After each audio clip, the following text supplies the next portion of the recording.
Hey everybody, Resident Loser Jeremy here. No.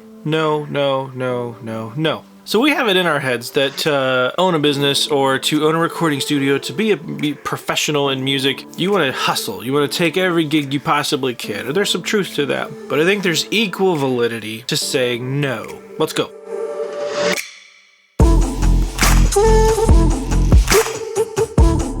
So going back to this series of opening a recording studio and kind of how to approach this whole thing that we do in these buildings or our homes, wherever you're working, there's definitely validity to taking gigs in order to keep food on the table, to keep the lights on, to keep the building running. There is, however, an instance where you have to know when to say no. I've mentioned this in some other videos early on in the channel, where saying no was a vital step in the development of my career, and I stand by that. And one thing I was looking at was, I watched a video from Colt Caparoon, and I love that dude's channel, where he talked about not working with labels anymore. I thought he was telling my story. It was so true. I mean, there's great people that work at labels, there's great bands that work with labels, but it does seem like a lot of the time a label will ask so much of you, give so little, and then you sit there begging to be paid for these services, as if these individuals were the givers of all of the goodness the music industry has to offer. And it's just not true. And it got me thinking about what saying no means and how I took a look at this from a business perspective in my own four walls and how I applied it. Early on in the career, I said yes to just about everything. And that was because I needed money, because I needed the experience. And if I'm being totally honest, I didn't know that I couldn't do something.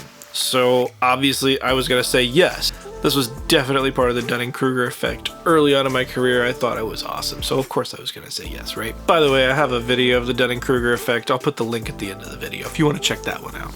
So I was saying yes to everything, and it went well for a while until I really started to realize I was stronger at certain things, and there were certain ways that I really liked making records.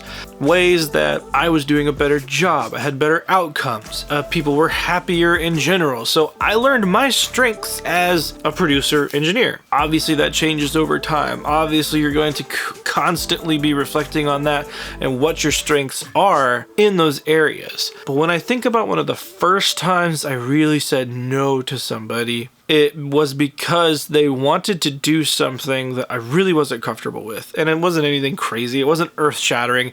It was a way they wanted to record their record. Pairing that with their expectations of the record, I didn't think I was the best guy to bridge that gap for them. And so I said no. I wasn't comfortable putting my name on something because they wanted to do it a very, very, very specific way. And I pushed back. I didn't just outright say, no, get out. That's a good way to make an enemy. But I pushed back and I said, I see where you're trying to go with this record. I see where the people behind you and the support you're getting are wanting you to go for this record. And maybe that isn't the best answer. Maybe we can try it like this. Maybe we can do these things. And there was a lot of pushback again to me. And this person was very adamant about doing it this way. A&R got involved, managers got involved, and they got behind the artist, which I gotta say, that's kudos to them for supporting their artist in that moment, but it just reinforced the fact that I was not the person for this record. So they went and recorded somewhere else. The very next record that person made, they came back to me. I don't say that to sound cocky. I don't say that to sound like I knew it from the beginning, because I really didn't. It was just something that I knew I didn't want to make a record that way, and that person had to figure it out for themselves. If we would have gone forward with it the way they wanted to, I would be the person they wouldn't be coming back to record with. But they came back and they wanted to try it my way, and this person keeps coming back to record.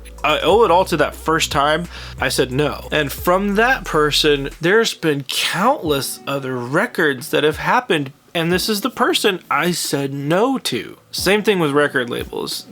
Yeah, I don't want to lump everything in together, and Colt talks a lot about this on his video. He does a much better job, and I'll put the link to his in the description as well, because it was a big inspiration into getting me to talk about this, because it's not something you want to go and bash, but having worked with labels, they can be great experiences, and I don't want to discount that fact, but it's definitely the bad ones that set the tone. The ones who really make you wait for payment. The ones who will demand all these very, very specific things at a very specific timeline, only to leave that artist high and dry, never release the record.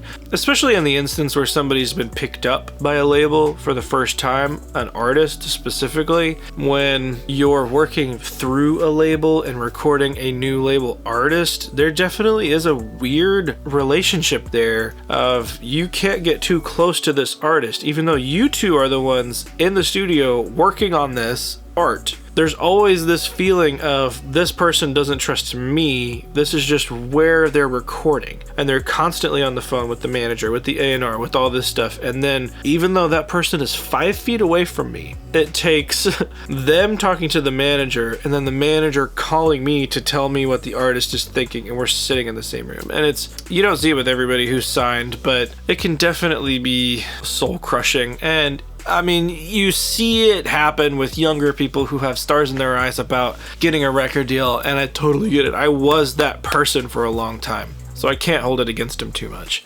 But having to deal with all of those weird things that come from that relationship, and pairing that with interesting demands, having multiple decision makers, I started pushing back, and I started saying, no, I'm not going to give you special treatment on how you're going to pay me because you're a record label. This is the same work I'm putting in with the independent groups, and they're not forcing me to call them to get paid. They're not forcing me to figure out where I need to send the files to. They're not forcing me to constantly ask questions and know, this was the final, but we need a change, and we need this extra service from you, and by the way, we need this, and we need this. And going outside of the original agreement of what everything was decided upon, they were going to be treated like a normal customer of mine. A lot of them never came back. And if I'm being totally honest with you, I'm perfectly fine with that. I'm happier, I'm less stressed. I'm working with awesome artists, and some of them are signed. But it's not like the ones who are signed to a record label coming to you are the ones going out and being the huge successes anyway. That's no longer the case. And oftentimes, it's a lot easier for an independent to bankroll their record than somebody on a record label, because they're the ones setting the prices, not the studio. I may be going off the rails here on this one a little bit. You're not going to end your career if you legitimately think you're not going to do a good job at something. If anything, that honesty that comes through when you have a discussion with somebody about, no, I'm not going to do this, and here's why. And you're not being a jerk, you're not being crass about it, you're just being honest, and you're having a civil discussion with somebody about why you don't want to do it that way, why you don't think you're the best person for this. You'll be much happier than if you would have taken the project. Trust me, from somebody who's said yes to things he probably shouldn't have in the past. The thing to take away from this, if you're opening a studio, if you work in a studio, at home, commercial, if you're starting to work with people in the music industry for a living and you're transitioning into this kind of lifestyle, you don't have to say yes to everything. Really, the only one who can tell you which ones to say yes and no to is you. And it's just going to come through time. You're going to learn your strengths, you're going to learn your weaknesses, you're going to learn what you like to do, how you don't like to do something, and just be open and honest with people. After all, the people we're working with are humans. This whole thing, if you get a gig or not, this is all communication based. Being open and honest with everybody from the get-go and managing expectations is huge when it comes to a successful project. And it's huge in the fact that that person can generate so much more work for you, even when you say no. Anyway, guys, I'm Resident Loser Jeremy. I'll see you in the next one. Welcome to the end of the video. You made it. You are awesome. Thanks for hitting the like button and subscribe button. It supports the channel in more ways than you can imagine. If you also want to support the channel, check out my new drum samples. This is my favorite drum setup I've ever done, and I made samples of it, and you can have it if you want. Check out the link in the description below.